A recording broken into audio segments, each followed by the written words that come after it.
Bienvenidos a Entre Líneas, el programa de opinión de la Universidad de Medellín. En esta oportunidad nos acompaña la doctora María Cristina Gómez Izaza. María Cristina Gómez, abogada por la Universidad Pontificia Bolivariana de Medellín, especialista en Derecho Constitucional y Ciencia Política por el Centro de Estudios Constitucionales de Madrid, España, especialista en Derecho Administrativo y aspirante a Magíster en Derecho Privado por la Universidad Pontificia Bolivariana. Es autora de diversas publicaciones en materia constitucional. Bienvenido nuevamente. Hoy nos acompaña la doctora María Cristina Gómez Izaza. Doctora María Cristina, bienvenida a Entre Líneas y bienvenida nuevamente a la Universidad de Medellín, su casa. Muchísimas gracias por la invitación.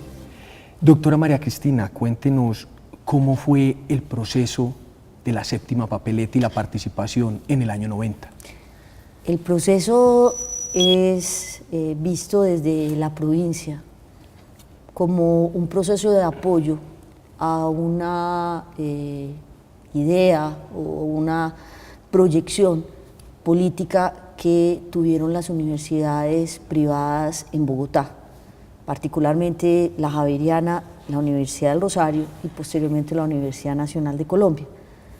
En Medellín el proceso se vio, como en todos los procesos de centralismo político, como un proceso de apoyo a esa idea de querer cambiar la democracia y este Estado que, a pesar de tener una constitución desde 1886, se mantenía en permanente excepción. La idea era recuperar la democracia, buscar la participación, que los derechos fundamentales fueran garantizados y que permitiéramos una deliberación, un debate más amplio, no solo de la democracia, sino de la legitimidad del Estado. Doctora María Cristina, ese proceso, uno de los grandes elementos que se discutía era, si bien nosotros teníamos elecciones periódicas con libertad de opciones políticas, la preocupación primordial era como recuperar la institucionalidad, pero la institucionalidad entendida como los poderes ya regulares y no los poderes excepcionales. En ese momento, ¿cómo se vivía el proceso aquí, que fue el punto focal? Medellín es el espacio de mayor drama en términos de institucionalidad y de excepción, porque para la época de los años 90 justamente llevábamos 10 años de guerra irregular con el tema del narcotráfico. Durante el año 89 asistimos a la campaña electoral más cruenta, la más violenta. Unieron 4 candidatos a la presidencia de la República, pero además teníamos claro que todo el proceso de enfrentamiento del Estado con estos grupos al margen de la ley, particularmente el narcotráfico, determinaban la ausencia del mismo. Creíamos que no era necesario solo la excepción, el estado de excepción, las instituciones excepcionales. Más que fuerza necesitábamos asumir una idea de un Estado que desde el proceso democrático, desde la base, desde la sociedad, asumiera el ejercicio de un poder que no fuera solo violento. Creo que era la versión más compleja que vivíamos en Medellín. Normalmente los que desarrollábamos una vida cotidiana, yendo a los colegios, las mamás a las iglesias, los papás al trabajo, siempre teníamos el miedo no solo del orden público, no solo los procesos de violencia interno, sino que no éramos especialmente escuchados ni oídos. Entonces creo que al lado de ese proceso de excepción y de violencia que Medellín lo vivió fuertemente, teníamos la idea de que la democracia no podía ser un proceso de centralización en el Poder Ejecutivo para atacar a los violentos, que nosotros también teníamos que intervenir en el Estado y que teníamos que participar. Por eso el proceso en Medellín se discutió mucho desde la perspectiva no solo de la democracia, sino también de fortalecer las instituciones, no dejarlas solas en el Poder Ejecutivo, porque justamente el Ejecutivo, luchando contra la violencia, estaba atacando los derechos fundamentales también de la sociedad civil. En ese momento, pues no solo nosotros tuvimos violencia terrorista, sino también violencia institucional, porque entre los años 89 y 90 mataron al gobernador, mataron no Aquí sé murió el cuántos procurador, policías, yendo al aeropuerto. Exactamente. Mataron también al comandante de la policía de la policía, el coronel Franklin Quintero. Ese proceso, ¿cómo se vio en las universidades? En ese momento era estudiante, pero aquí no vine a hablar yo, sino a entrevistar. Y yo era tu profesora. Recuerdo que la academia tenía preocupaciones en torno a qué iba a pasar, no solo con el Estado y con el derecho, con la democracia, sino qué se le estaba enseñando a un estudiante de derecho. Yo recuerdo una anécdota como profesora joven, que fue como viví la séptima papeleta, y es que para la época en las facultades de Derecho bajó el número de inscritos, y la mayoría de los inscritos, sin ser un argumento obviamente de género muy desarrollado, eran mujeres, y uno percibía en los salones, en las facultades de Derecho, que el debate en torno a la justicia lo estaban dando particularmente las mujeres, y obviamente a nadie le interesaba estudiar Derecho. Creo que en ese contexto de la sociedad antioqueña, de lo que fueron las universidades, el proceso trataba como de reivindicar y trataba como de revisar qué pensábamos acerca de qué es justo, qué es democrático, pero más que eso, queríamos vivir en paz. Yo creo que todo el proceso va y gira en torno a un proceso también de reflexión en torno a la paz, y eso era lo que debatíamos en las facultades, en algunos espacios de las cátedras de Derecho Constitucional. Igual en la educación, que es bastante tradicional de las facultades de Derecho, muchas veces se negaba lo que estaba pasando pues bajo el estudio de la normatividad. Entonces yo creo que vivíamos como una dualidad en torno a la reflexión de qué estaba pasando con el Estado, con la democracia, con los derechos humanos, con la continua violación de los derechos de parte de los órganos del Estado y de la delincuencia común y de organismos alzados. Estaban naciendo los grandes grupos de autodefensa, en ese momento eran los grupos paramilitares muy focalizados. Yo creo que la reflexión, particularmente en Antioquia, era el tema de la paz. Y creo que cuando se plantea no solo el tema de la democracia, el tema de qué es lo justo, qué es el derecho, qué va a pasar con los derechos fundamentales, el gran problema era, vamos a lograr un acuerdo en torno a la paz. La versión en su momento era esa. De hecho, cuando planteábamos una reforma, era una reforma constitucional, no una constitución. Lo que yo recuerdo dentro del desarrollo de las universidades y lo que estábamos hablando era reformar al Congreso, era reformar el catálogo de derechos fundamentales, dándoles algunas garantías, y obviamente tener organismos de control, particularmente para el Poder Ejecutivo. Más fuertes e independientes. Digamos que esa era la estructura inicial, y cuando comienza el movimiento, que era un movimiento sugerido y propuesto desde Bogotá, nosotros teníamos la información, particularmente los profesores de Derecho Constitucional, y lo hablábamos con los estudiantes, de todo lo que se estaba revisando en torno a la Constitución del 86, estados de excepción, una suspensión permanente de la normatividad, obviamente en esto los poderes que tenía el Poder Ejecutivo hipertrofiados, y en ese orden de ideas logramos tener un contacto, por lo menos una cercanía de los intereses de la capital con la provincia, contando que el caso más complejo en torno al problema de la paz y todo el desarrollo de lo que es la institucionalidad del Estado lo tenía Medellín en la guerra que estaba librando.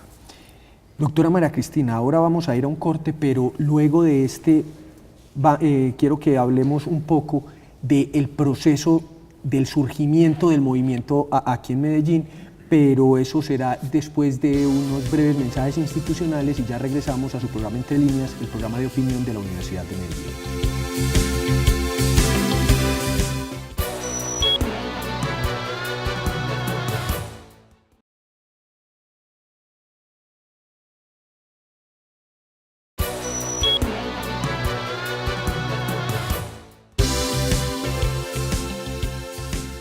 Regresamos a Entre Líneas, el programa de opinión de la Universidad de Medellín. Continuamos nuestra amena charla con la doctora María Cristina Gómez. Doctora María Cristina, en ese momento el proceso en las universidades no fue simétrico, porque sobre todo las universidades públicas eran muy refractarias a este proceso de la séptima papeleta, y además estaban en la propia discusión interna por la caída de la Unión Soviética, los cambios en China, todo ese proceso había generado una gran discusión. ¿Cómo se vio ese proceso aquí en particular? Todo lo vivido durante el año 89 generó mucha sensibilidad, particularmente, digamos, en Antioquia, por el tema que ya mencionaba de la guerra que sostuvimos con el narcotráfico. Hacia finales del año 89 comenzó a discutirse, pero en términos estrictamente de conferencias, algunos simposios, la necesidad de salvar la democracia. El concepto, digamos, hacia noviembre de ese año, de los debates en las universidades era salvar la democracia. Hablo de debates en la universidad particularmente privada. Curiosamente, un decreto del gobierno en ese tiempo, de esos de estado de excepción, que restringía una cantidad de derechos, era el Estatuto para la Defensa de la Democracia, por esos días expedidos por el gobierno de Barco, y que pretendía, y llegamos incluso al toque de queda aquí en Medellín. Y particularmente creo que el debate también se dio por el hundimiento de la iniciativa de reforma que había tenido el gobierno Barco, el denominado Acuerdo de la Casa de Nariño.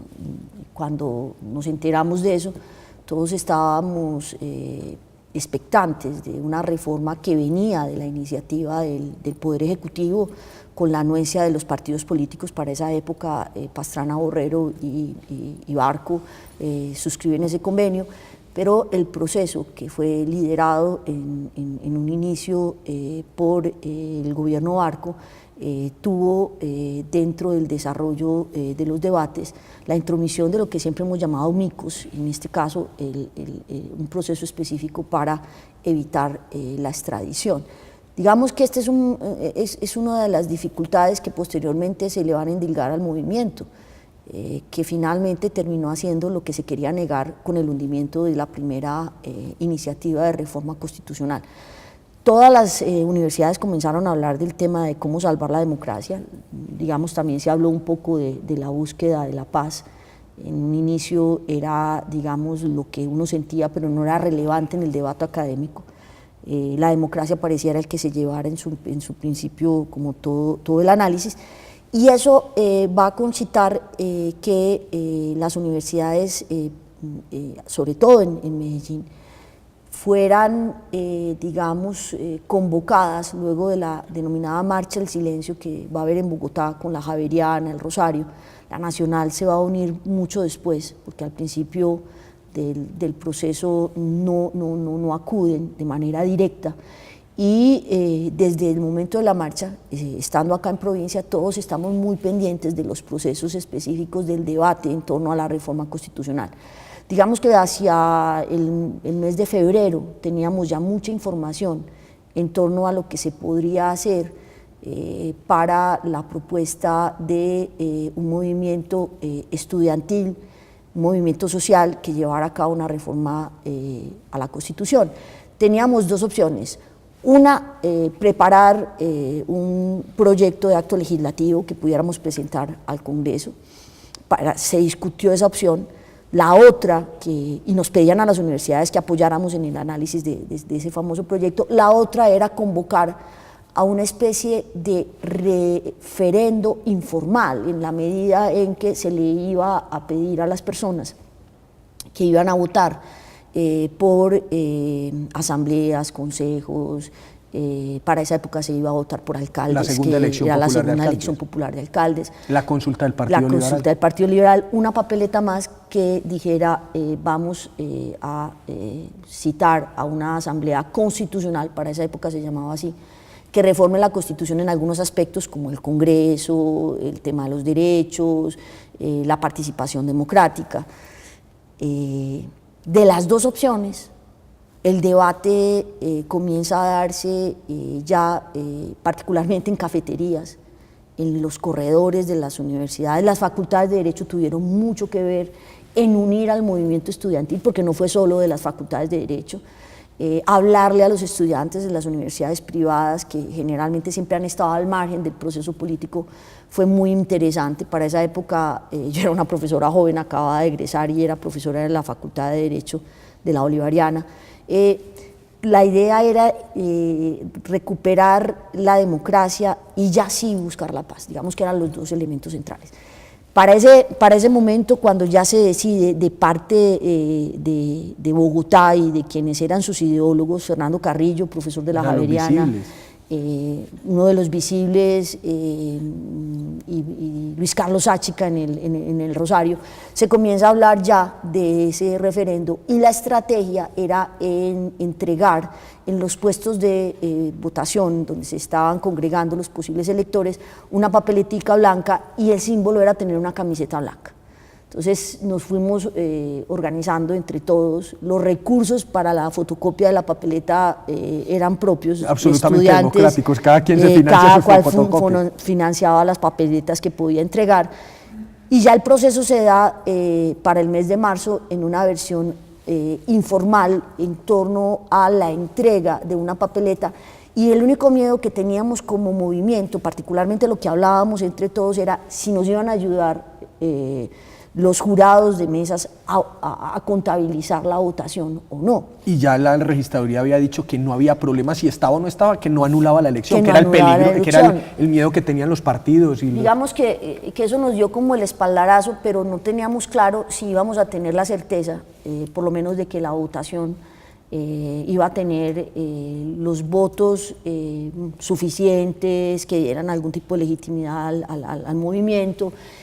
La dificultad era qué hacer si habría alguna posibilidad de controlar el conteo. Y la verdad es que lo que se logró, y hacíamos de manera informal, era llegar a las mesas al momento en que nos tocaban las votaciones, por eso nos tocaba repartirnos la labor de entregar papeletas en los puestos de votaciones que nos tocaban a nosotros, porque ahí era donde nos dejaban entrar, porque podíamos votar y decirle a cada uno de los jurados de mesa, por favor, ayúdenos a contar, tenga aparte la contabilización de las papeletas y cuando termine, entréguenos el dato que nosotros como movimiento estudiantil lo hacíamos. Nosotros teníamos una base en un principio en las universidades para entregar la información y cada universidad entregaba la información que podía, pero la verdad el proceso lo tomaron los medios de comunicación. La mayoría de los jurados de mesas dieron la información a los medios y ellos fueron los que finalmente ayudaron a consolidar. Nosotros no tuvimos ahí una incidencia importante. De hecho, casi todo lo que informábamos y nosotros hablábamos con los propios amigos de las universidades, pues fueron casi que datos que si bien es cierto algunos coincidían, no fueron relevantes. Los medios ayudaron mucho con eso y los medios se encargaron también, porque creo que fue una política del gobierno de apoyar de alguna manera toda la visibilidad de lo que fue ese primer referendo. Hasta ahí el movimiento estudiantil estuvo muy directamente implicado con la séptima papeleta. Cuando ya viene la decisión de citar a una posible asamblea constitucional o constituyente de parte del presidente Barco con una pregunta frente al proceso de elección presidencial que se iba a dar en los años 90. El de mayo del 90. Exactamente. Ya los partidos políticos empezaron a cooptar y a captar el proceso de reforma constitucional, lo asumieron como parte de su ideología y ya nosotros no tuvimos el protagonismo necesario. Digamos que eso es una parte no que genere que quedamos defraudados en lo que hicimos. Yo creo que todos los que participamos, particularmente en las regiones, lo volveríamos a hacer, volveríamos a ponernos la camiseta blanca, entregar la papeleta, hablar con los jurados de las mesas, decirles, bueno, ayúdenos a votar, los medios de comunicación pendientes, hablar con la gente, entre todos hacer como una red de información en torno a cuántos votos se dieron en tal, sobre todo nos preocupaba mucho el estadio, que era la gran concentración. Pero dejemos ese tema para el próximo bloque. Hablamos de las elecciones y hablamos de las mesas ya o de los aportes que se hicieron después en la asamblea propiamente dicha. Regresamos luego de unos breves mensajes institucionales a su programa de opinión Entre Líneas.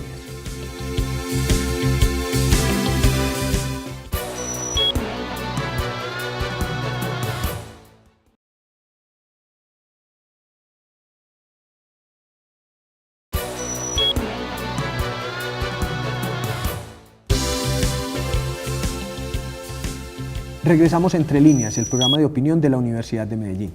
Doctora María Cristina, En este momento del proceso, ya cuando se convoca o se declara el proceso como viable jurídicamente, y durante la asamblea, ¿cómo fue esa participación o ese acercamiento en las mesas, con las propuestas? ¿O ya el proceso había literalmente desaparecido y cada partido tenía sus propios estudiantes para formular propuestas?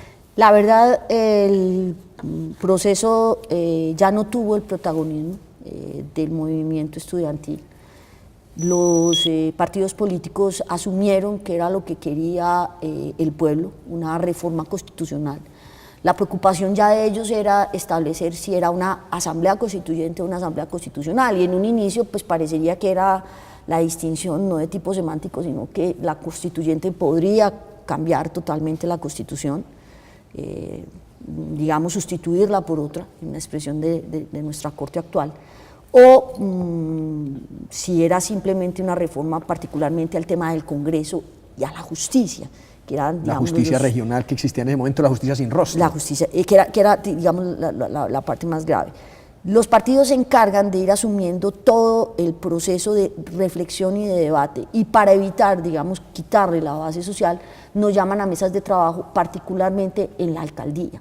Nosotros vamos a trabajar en mesas donde nos entregan temarios, todos sugeridos también por el gobierno, porque ya el gobierno comienza a asumir la necesidad de revisar la posibilidad de una asamblea constituyente, y obviamente nosotros vamos a trabajar bajo esos postulados y no nos vamos a retirar y continuamos en el proceso. Ya para las elecciones de diciembre, son unas elecciones ya cuando el gobierno Gaviria ya convoca la elección de la asamblea. Y ya convoca la asamblea, porque justamente cuando se elige a Gaviria se estaba tomando la decisión si iba a haber una asamblea, ya era un referendo formal tomado por el gobierno mismo. Los estudiantes sí empezamos a trabajar en el movimiento para liderar a nuestros representantes. Bogotá ya tenía un problema, y era el enfrentamiento de Carrillo con otra línea de estudiantes de la Nacional y del mismo Rosario, y no se sabía qué representante que iba a tener. ¿Quién debía representar los estudiantes? En el caso de Antioquia, lo recuerdo mucho, quisimos que nuestros profesores de Constitucional fueran representantes a la Asamblea Constituyente, y de hecho se lanzaron las candidaturas del profesor Albeiro Pungarín y el doctor profesor Luis Fernando Álvarez, ahora magistrado del Consejo de Estado. Logramos recoger firmas, buscar la inscripción de ellos. Los estudiantes quisimos tener representantes aparte de los partidos políticos, pero no lo logramos, solo llegó Carrillo con todo lo que era ya la organización que tenía el movimiento de la séptima papeleta en Bogotá. Bueno, y durante la asamblea, ¿cómo fue ese proceso? ¿Sí hubo algunos de los constituyentes antioqueños los vincularon o el proceso estuvo centralizado? ¿Ya hubo desconexión total durante el tiempo de funcionamiento de la asamblea? Antioquia sí tuvo una preocupación particular que tuvo que ver con la organización del Estado, la forma de Estado. El Colegio territorial de Altos Quirama, Estudios de Quirama nos citaba particularmente a todos los que habíamos trabajado con el tema de la séptima papeleta, pero particularmente a los profesores de Derecho Público de la época, para trabajar en un modelo que al final fue presentado por el constituyente Juan Gómez Martínez. Digamos que uno de los modelos más interesantes regionales fue propuesto por Antioquia, pero no fue aceptado por la Asamblea Constituyente. Ese fue tal vez el contacto más directo que yo recuerdo haber tenido en términos de debate de los propios constituyentes y su comunicación con nosotros. Bueno, ya a la vista de estos 20 años, más de 20 años de la expedición de la Constitución, ¿cómo ve ese proceso de participación hoy? ¿Sigue siendo un proceso de participación meramente electoral o hay propuesta o hay alguna forma de participación diferente a ir a las elecciones y presentar candidatos? ¿Cómo ve ese proceso hoy? Yo creo que Colombia logró, en términos de cultura, el acercamiento al tema de los derechos fundamentales. El ciudadano se reconoce desde los derechos fundamentales y creo que la acción de tutela ayudó mucho a eso. Sin embargo, eso proyectó, sin quererlo ni pensarlo, un egoísmo fuerte, un individualismo en el que la preocupación por los derechos propios no ha generado ni ha posibilitado la creación de movimientos generales, lo que ha determinado que la democracia cada vez se aleje de ese ideal del debate colectivo y se cree específicamente un proceso de una sociedad muy litigiosa que defienda sus derechos. Me parece que es una deuda que queda pendiente de la cultura de la sociedad en términos de participación, porque desde la perspectiva de la regulación se hicieron regulaciones de los mecanismos de participación normales, digamos, con los procesos lógicos que deben tener los procedimientos de participación, pero ya los espacios informales, culturales, de debate democrático, yo los veo todavía ausentes y hay un déficit, digamos, en el balance de los 20 años. La cultura constitucional es un problema que no ha sido debatido el problema de los derechos, pero es normal, estando en guerra, lo primero que le preocupa a un individuo es subsistir. Es sobrevivir. Bueno, doctora María Cristina, creo que va a ser necesario que nos acompañe nuevamente en otro programa para que sigamos hablando de toda esa discusión. Agradecemos la presencia aquí en la universidad, que sabe que esta es su casa, y a todos ustedes les agradecemos su compañía en el programa Entre Líneas, el programa de opinión de la Universidad de Medellín.